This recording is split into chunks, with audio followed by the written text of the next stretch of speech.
3번 성장 전략은 이번에 많이 바뀌었습니다. 자, 먼저 3-1 창업 아이템의 사업화 방안. 자, 비즈니스 모델을 쓰라고 되어 있습니다. 자, 원래 작년까지는 이 BM은 2번에 2-1번에 있었어요. 근데 이번에 3-1-1로 온 거죠. 저는 이것도 잘한 것 같아요.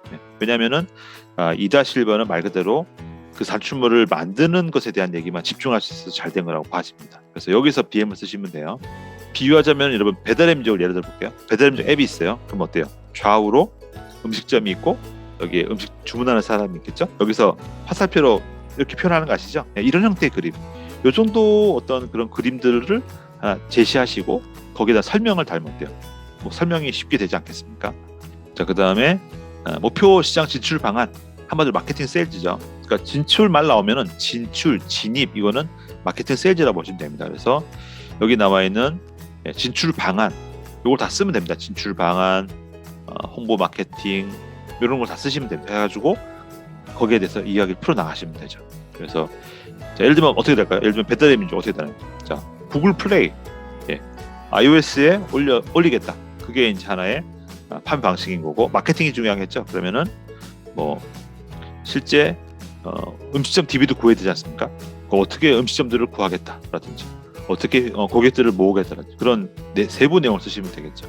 그래서 여기서의 느낌이 뭐냐면은 여기는 잘 만드는 것뿐 아니라 잘 팔기 위한 준비도 잘 되어 있구나. 여기 좀 감각이 있으시네. 여기 구체적이네. 여기 잘 하실 것 같네.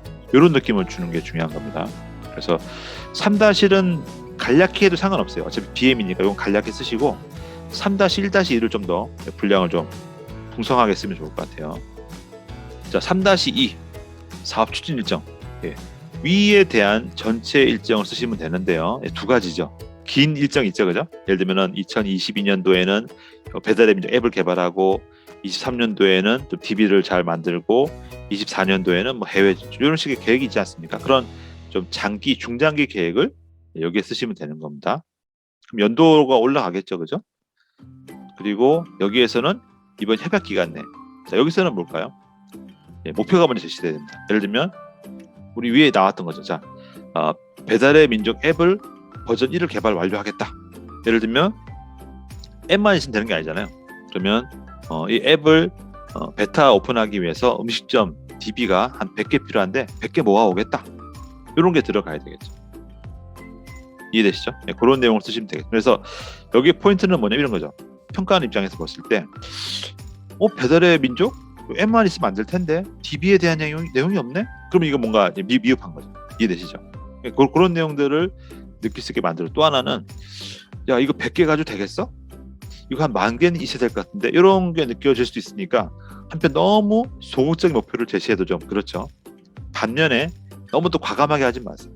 일부러 왜냐면은 평가 입장이라는 거는 여러분이 뭐 무리해서 뭐 예를 들면 지금 오픈하는데 배달의 민족을 뭐 1년 만에 따라잡겠다? 이거 바라지도 않습니다. 그러니까 그런 것까지는 아니고 최소한 이번에 뭐 5천만 원이든 뭐 이 정도의 1억 최대 1억의 지원금을 줬을 때 어떤 기대되는 기대치가 있잖아요. 이 정도 시제품이 나올 수 있겠구나. 이 정도 성과가 나올 수 있겠구나. 그 정도는 해주란 얘기지. 그렇게 이해하시면 되겠습니다. 그래서 그거를 쓰시고 그에 따른 일정을 내년 협약 기간까지 2023년 1월이었나요? 그때까지 쓰시면 되겠어요. 3-3은 기존과 동일합니다. 자금 소요, 조달 계획에 대해 쓰시면 되고 여기에 대해서는 제가 기존 영상에 말을 많이 해놨으니까 이건 따로 얘기 안 할게요. 빈목에 대한 것도 많이 얘기했습니다. 3-3-2 기타 자금 조달 계획. 한마디로 3-3-1은 뭐냐면 어디 돈을 쓰겠다는 얘기죠. 예를 들어 이런 식이 되겠죠. 자, 2022년, 23년도에 우리가 총 3억이 필요합니다. 자, 왜 그럴까요? 세부 내역으로 인건비가 얼마, 개발비가 얼마, 마케팅 세일즈 얼마, 기타 재경비 얼마. 그럼 끝난 거예요. 끝. 이렇게 돈이 필요하구나. 이런 정보 주시면 됩니다. 여기서에게 금액이 크다 작다 뭐 문제 안 삼아요. 왜냐면 이거 디테일한 내용이니까 평가를 어떻게 하겠어요. 그냥 이 정도 계획이 있구나. 이 정도만 주시면 된다는 얘기입니다. 그리고 요거는 이건 다 써야 되죠. 쓰시고 여기서 뭐냐면은 그럼 위에서 3억이 필요하댔죠. 3억이. 그러면은 3억을 어떻게 구할 거냐 이거지.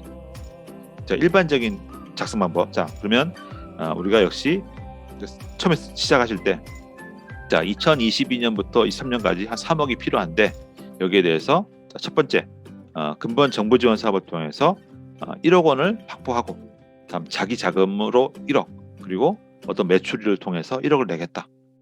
그렇게 쓰시면 됩니다. 예. 이것도 역시 여러분이 쓰는데 의미가 있는 거지, 이거 잘 썼다 못 썼다 평가를 하기 어려운 부분이에요. 그래서 이것도 역시 부담 갖지 마시고, 예, 그런 계획을 쓰시면 되겠습니다. 예, 다 와가네요. 예. 팀 구성. 자, 이 부분이 새로 추가됐어요. 예, 이게 작년에 없던 건데, 불필요한 대표자, 예, 이런 것들을 쓰지 마라라고 반드시 제외하고 있습니다. 그러니까 여기서 또 하나 이슈가 있죠. 자, 불필요한 거의 기준이 뭐냐? 사실은 이게 제시됐어야 돼요. 이게 무슨 말이냐면 이랬거든요.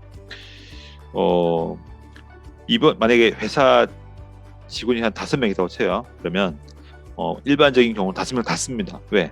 우리 직원 많은 걸 어필하기 위해서. 근데 실제 그 중에 이번 이 프로젝트 참여하는 사람이 2밖에 없는 거예요.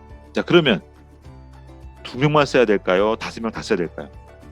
사실은 여기에 대한 가이드가 나와주면 좋겠어요. 근데 이제 그런 얘기는 없는 것 같은데, 차라리 그냥 이번 사고 관계된 사람만 써라 라고 하면은 2명만 쓰시겠죠? 자, 그래서 그건 한번 여러분들이 생각해 보시고, 예. 일단 여기서는 간단하게 말씀드리면 대표자 역량이 매우 중요합니다. 특히 예창편은 대표자가 거의 반이라 보시면 됩니다. 그래서 제가 자주 드리는 조언은 어떻게 되냐면은 한 페이지를 대표님을 어필해도 좋다, 그렇게까지 얘기를 하거든요. 그래서 팀 구성은 제가 생각한 2페이지도 괜찮을 것 같아요. 그래서 대표님을 좀 충분히 어필을 하시면 좋겠고, 대표님의 이력 중에서도 특히 이번 이 사업과 관련 있는 이력을 중심으로 소개하신 다음에 그에 따른 사진이나 실적 같이 어필하시기 바란다는 거죠. 네, 그렇게 하면은 제가 볼 때는 뭐 2페이지, 한 페이지를 채울 수 있을 것 같아요. 그러니까 요는 뭐 한 페이지를 다 안 채운다 하더라도 충분하게 최대한 좀 많이 보여주라는 얘기입니다. 다만 포인트가 뭐다? 이번 사업과 관련된 이력을 중심으로 해서, 아시겠죠? 팀원도 마찬가지입니다. 팀원도 이런 경우 있어요. 예를 들면 이제 앱 개발이 필요한 그런 프로젝트인데 대표님은 개발자가 아닌 거예요. 근데 개발자가 필요하겠죠. 근데 마침 개발 팀원이 있었어. 그럼 어때요? 그 개발 팀원의 개발력을 어필하는 게 중요하겠죠.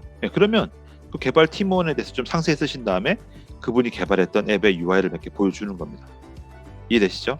어쨌거나 이번 사업을 잘 할 수 있는 사람이 이렇게 팀빌딩이 되어 있다, 그걸 보여주라는 얘기입니다. 파트너 부분들은 뭐 있으면 쓰고, 뭐 이건 크게 뭐 문제 삼지 않습니다. 네, 다음 가점에 대한 부분인데요.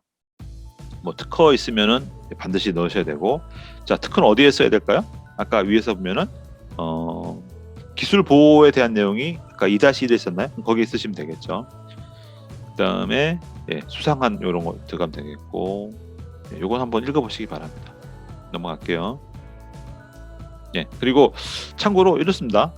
특허 10개 있어요. 그럼 어떻게 될까요? 대표적인 특허 한두 개는 위에서 본문에서 보여주시고 뒤에다가 추가하십시오. 그래서 특허를 쫙 붙여가지고, 대신 이제 특허를 한 페이지 한 장 하면 너무 길잖아요. 그러니까 그냥 한 페이지 정도에다가, 그래서 뭐 10개 있으면은 주요 특허 한 2개 정도 큰 거 걸고, 다음 페이지에는 기타 특허 해가지고 한다든지 그렇게 하시면 되겠죠.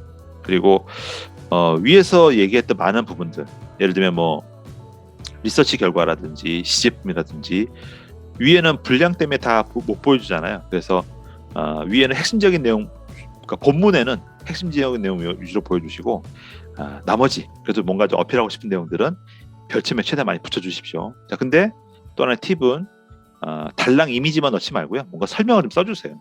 달랑 이미지만 넣어서는 별로 와닿지 않을 수도 있습니다. 어떻습니까? 좀 도움 되셨나요? 생각보다 어렵지 않죠. 역시 위더스랩 TV와 함께 하시면 아무리 어려운 사업께서도 이해를 시켜드릴 수 있고 여러분 잘 쓰실 수 있도록 제가 요약해드릴 수 있습니다. 한 번 더 공지드리지만 오늘은 간략히 말씀드렸고요. 일정을 잡아서 줌 강의 한 2시간 한두 시간 될 것 같은데 별도로 준비를 해서 한번 공지를 하겠습니다. 네, 그러면 오늘 2022년 예비창업 패키지 사업계획서, 크게 변화된 사업계획서를 한번 쉽게 한번 정리해 드려봤습니다. 도움 되셨으면 좋아요, 구독, 신청 많이 팍팍 눌러주시고요. 다음에 또 좋은 콘텐츠로 찾아뵙겠습니다. 감사합니다.